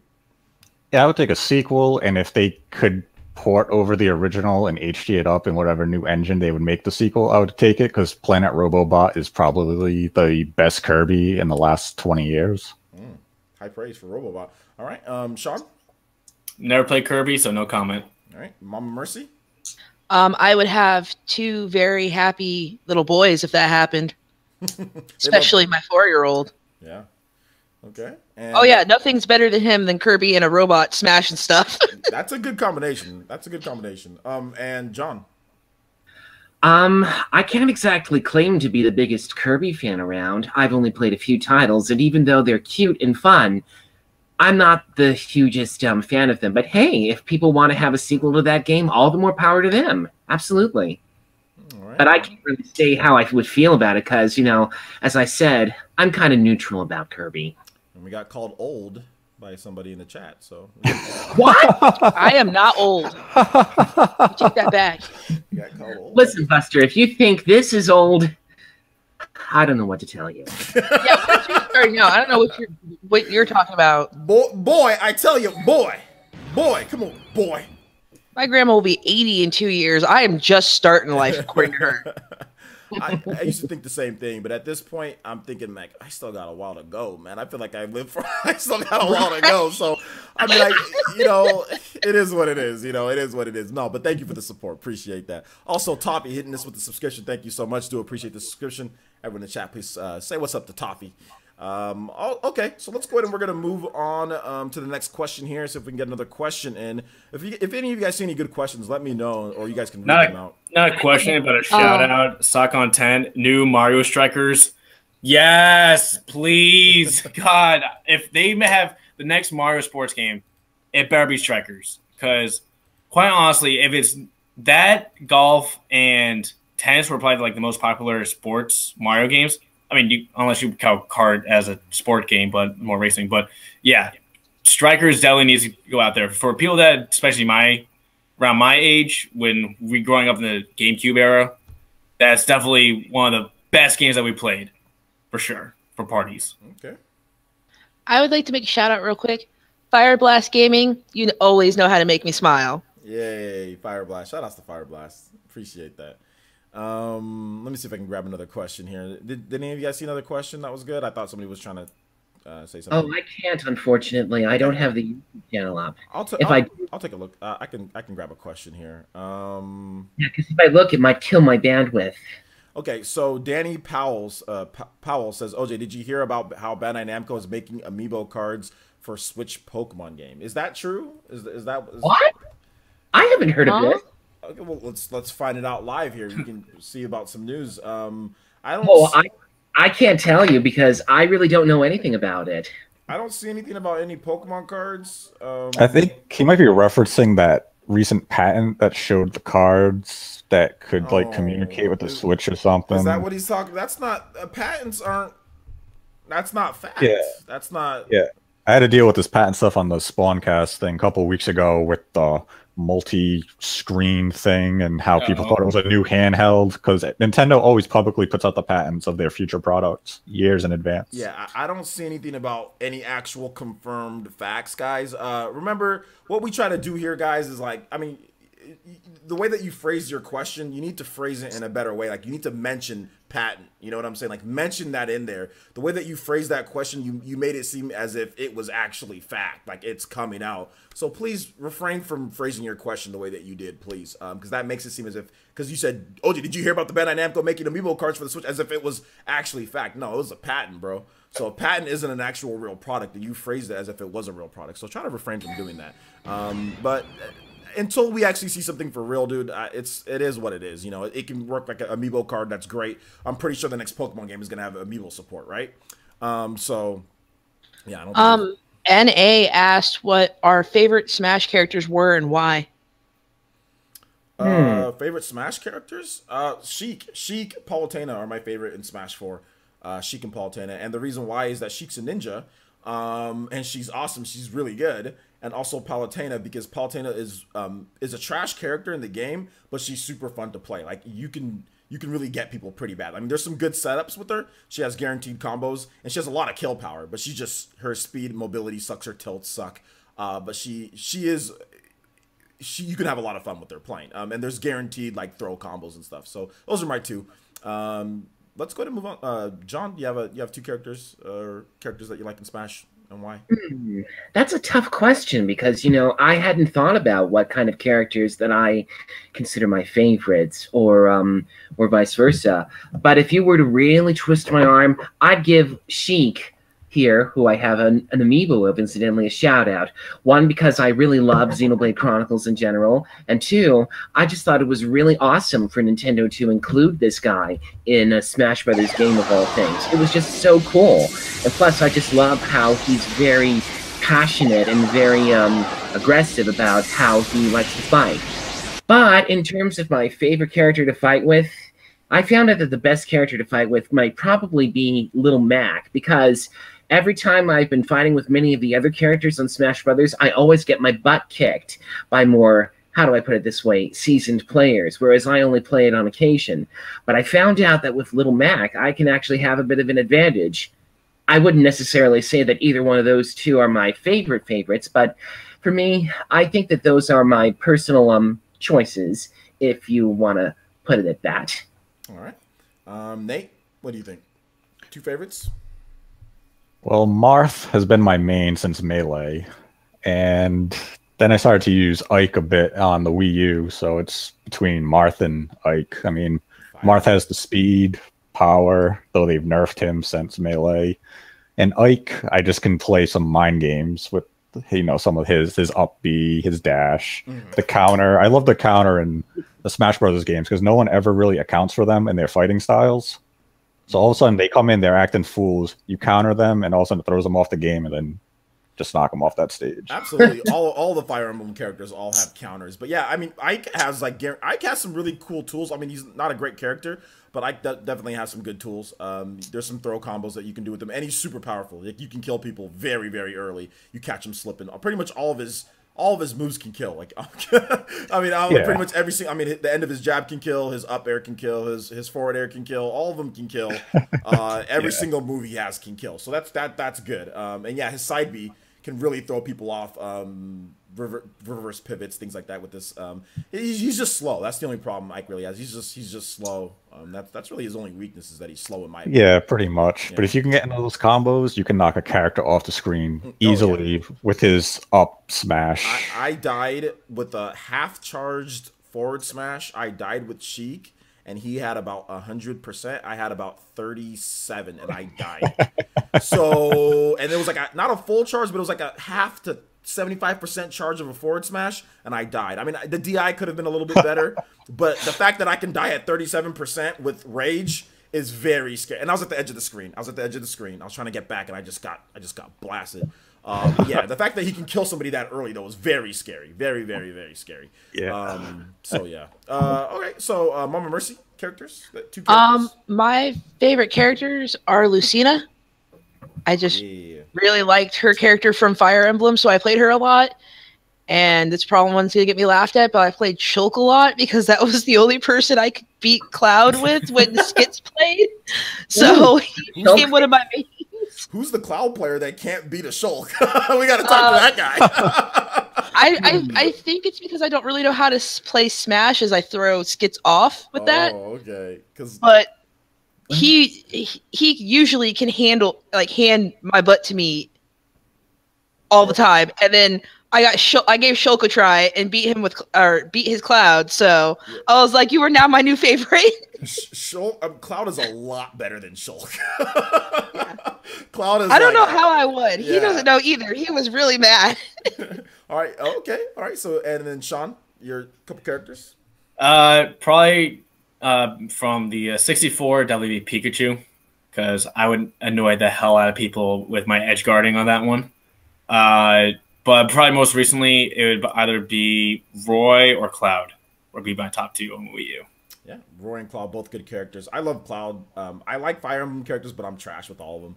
I'll be honest. I'm not very good with any of the Fire Emblem characters, but I do like them. I play with Marth Tipper. I'm a Tipper guy. I try to get Tippers, and Tippers are probably the most devastating move in Smash. Is a Tipper. A Tipper can kill you very, very with rage, with a full rage like Marth. You can kill like at 20 to 30% on the edge of the screen with the Tipper. With the Tipper, full rage Tipper. So that's really devastating. So yeah, I really like Marth, but I'm just really trash at him. Like I watch the pro players use Marth, and I'm like, man, I suck. Like Sheik, I can look like some of the pro players a little bit. I'm not as good as them, but I can actually do what they do. Whereas Marth, I'm just trash.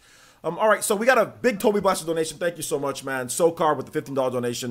And he says, you all are going on about Castlevania Remake, forgetting the best game ever released on the NES. So I'm going for a Simon's Quest remake. And I don't care about what anyone says, just kidding, about it just being the best game on the NES. But I want it. I want it. Okay, so I think he says I want it. So Sokar wants Simon's Quest. He wants Simon's Quest on there, so... I have a Rosalina. No one's trying to take your waifu. I promise. I have a soft spot for Simon's Quest. I mean, I don't think it's as iconic as the original Castlevania, but I do have fond memories playing it. I remember it being very difficult, but still pretty fun. I do want to get into this question here from Fireblast Gaming, and he says, Player Essence and OJ and crew, what do you guys think about the new Tomb Raider? So that's Shadow of the Tomb Raider. Do you think it'll ever be ported to Nintendo Switch eventually? That's an interesting question. We'll start with Nate. I want to hear what Nate has to say first. Let's discuss the game first before talking about porting possibilities. Okay, go ahead, Nate. What do you got to say? You got any info first or no? Do we get that cough check out? We will see about a Switch version. As for the game, it's just very unexciting. Okay, you don't really think it's too great looking game so far? I mean, visually it looks fine. I think the problem is that it's not Crystal Dynamics, so it's kind of like a rinse and repeat, recycle type of game to the new developer of let's take what the previous 2 Tomb Raiders did and let's just make a third game around those. And here we go. Here's the Shadow. It just it doesn't look exciting. The reveal was kind of like, yeah, it's Tomb Raider. Great. And I mean, that's my issue with the game. It's just not a very exciting release. It's great. It's the third entry to a trilogy. We all knew it was coming. Nothing about it looks new. Nothing about it is fresh. It's just whatever. Nate hates Lara Croft, confirmed. Right? No, to be honest, man. I mean, like that's kind of how I thought. Maybe that's how I felt about the first game. Maybe that's why I stopped playing it. I'm not really sure, but I'm gonna give it. I'm gonna give it another shot. Everyone speaks so highly about these games. I'm gonna give them all another shot. I'm gonna try to do a Tomb Raider month, and we'll see if I can make it through all the games. I'm gonna see if I can make it through, because the first thing that I thought was it was very bland. The Tomb Raider reboot. I mean, I've never liked Tomb Raider though. Like I didn't like the PS1 felt like you're controlling a tank. It was tank controls even before tank controls became a thing with Resident Evil 4, or well, there was tank controls in the other games too. But like it was just I hated the original Tomb Raider and like the games that came out. So when this one came out, everyone gave it a shot. I was like, okay, let me try it, but I didn't like it. But I'm gonna try it again. All right. So anybody else? What's your thoughts on this moment, Mercy? You want Tomb Raider on the Switch? I do. I just want Tomb Raider in general. I am super excited for this game, unlike Nate, because Nate hates Tomb Raider. Well, he's Nathan Drake. He's supposed to hate Tomb Raider. Yeah, I know. Oh, okay. I see who that is. My games are better. Exactly. But I actually saw a trailer for it the other day, and it sounds like they're going to be using a lot of the terrain, like the South American terrain in this game. So there's going to be a lot of like hiding in bushes and, pickaxing somebody to the neck. And I am all for that. I was a stealth player the first time I played. Wait, did you just describe Fortnite hiding in bushes and hitting people with pickaxes? But no, I'm really excited for it. And I mean, I guess it's one of those franchises that I'm like, I'm okay with this because that's what I expect from a Tomb Raider game. I want to go in, I want to find some treasure, I want to take out some bad guys. That's what I want to do. Yeah. Okay. Makes sense. I mean, I'm already happy with how they rebooted the franchise, so I'm not going to complain. So that's how I feel about it. Okay. And I want to get a real quick question in before we kind of move on. I want to get a couple more, guys. I know we're over the hour 30. I'm sorry about that. We'll take 2 more questions. I saw one more here from Scarlett, and she says, Player Essence, do you think Nintendo will ever release Beautiful Joe Trilogy? Well, that wouldn't be on Nintendo to release that. That would be on Capcom to release that. Wait, there was a third Beautiful Joe? I didn't know that. There isn't a third Beautiful Joe, but there are other Beautiful Joe games, but there isn't a Beautiful Joe 3. So there's like Beautiful Joe like Red Hot Rumble, So I just asserted that game into there. That's what maybe Scarlett wanted, was like a Beautiful Joe 1, 2, and like Red Hot Rumble, on the Switch. But that wouldn't be up to Nintendo. That would be up to Capcom. And if you're putting things up to Capcom, then it's Capcom. it's Capcom. So we'll have to wait about that one, I think. Yeah. All right. So what we're gonna do here, guys? Yo, shout out to the Toby Blaster. We got 2 Toby Blasters. Or no, Silk already donated. So thank you. We got a super chat. So we're gonna answer these 2 more, and then we're going to go ahead and stop it, guys. I'm sorry, we can't get through every single question. It would be really difficult. So El Tourisk Bay, and I'm probably pronouncing that wrong, donated $5 to super chat. And he says, "How would you feel about a Kid Icarus game, but you can also play as Palutena?" I would like it. Here. Yeah, give me that.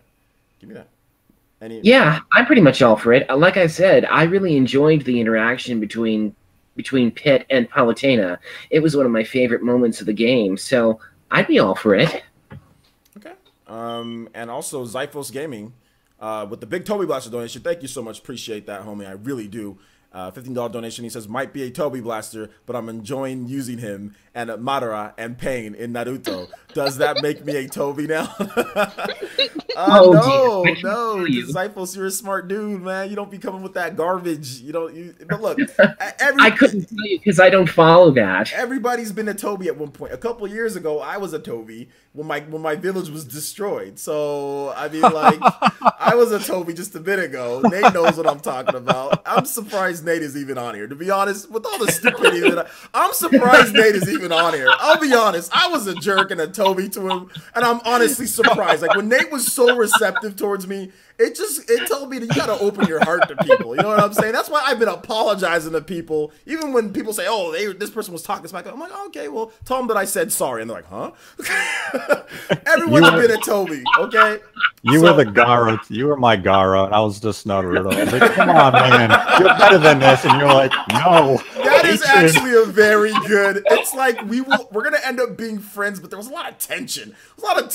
And my fault, by the way. Nothing on Nate. Nate did nothing, so it was 100% my fault. We weren't necessarily nasty. We weren't necessarily nasty towards each other, but it was like the tweets were not.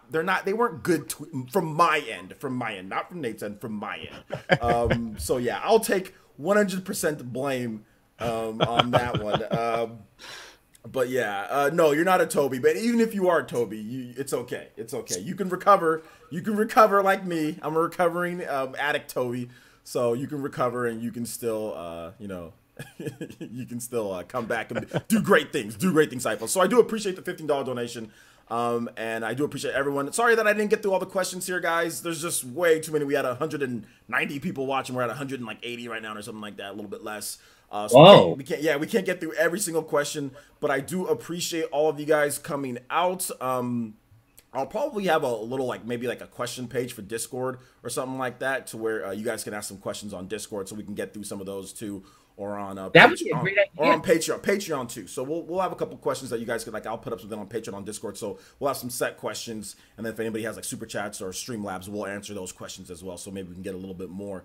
But anyway, that basically wraps it up for this one here, guys. I want to go ahead and we'll have our outros here. I'll give you guys some information, so don't go anywhere just yet. So we're going to start off with our guest, Nate. Nate, where can they find you at, my boy?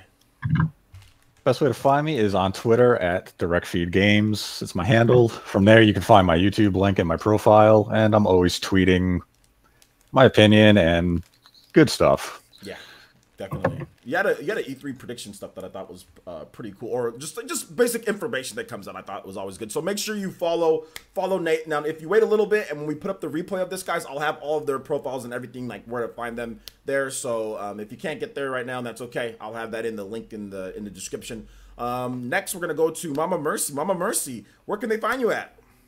You guys can find me on Twitter at Mama Mercy 88. You can also now find me on Twitch at Mama Mercy 88. Woo! Yeah, let's go. I can't wait. You gotta. Can you DM me that Twitch, Mama Mercy? Yeah. Yeah, DM me that. I also put it in the chat. All right, cool. That's all good. Let me go ahead and click that then, so I don't have to. You don't have to DM it to me. There we go. So you guys go follow Mama Mercy on there. Also, let's see here. Let's move on. Sean, Sweeney, I know you're not too active because you are a rocket scientist, so I know you're not on social media too much on things. But where can they find you? Speaking of which, I got my next launch up to the International Space Station in about 15 minutes, so I got to cut it short right now. You can find me here on PE, different stuff that's going on, and working on making my computer to start my own YouTube channel. So that will be coming up soon. But if you want, you can find me on Twitter at ssweeney1341. Absolutely, absolutely. That'll be cool. That'll be cool. Obviously, I encourage everyone in the village, start up YouTubes, do what you want, talk about games. It's just fun. You don't have to do it as something like, oh, this is going to become my thing that I'm going to do. But it's always just fun to talk about your games and give your own opinion and have a channel just because. So whether it's Twitch or whether it's YouTube, definitely starting up your own thing is cool. John, last but definitely not least. John, where can they find you, man?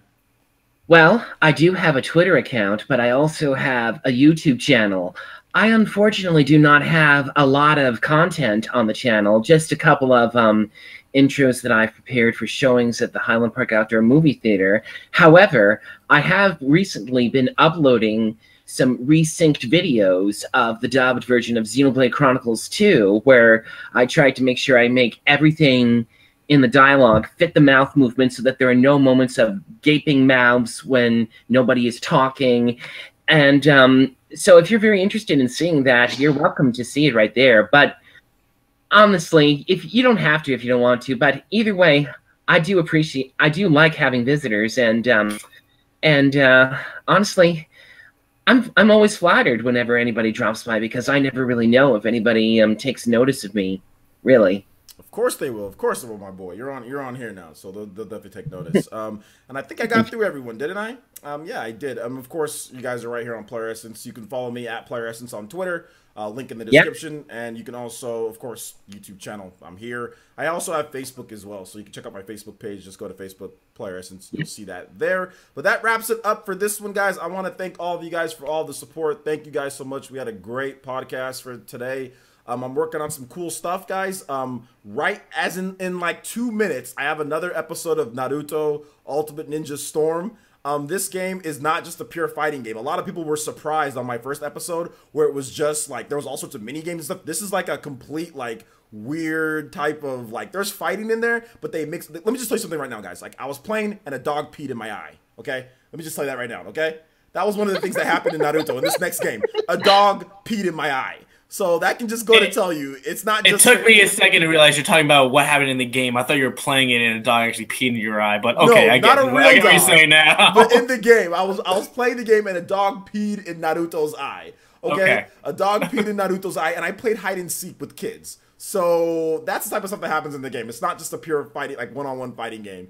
They mix it in with mini games. They mix in all sorts of stuff. God. Yeah, and I suck at the mini games. I'm horrible at them, but I play them. It's a cool game. So check out my next episode. It's going up pretty much in a minute at 4 o'clock my time, so 7 o'clock Eastern, and 6 o'clock Central time. So thank you guys so much for watching. I do appreciate it, and we will definitely see you guys for the next one. Bye-bye. Bye.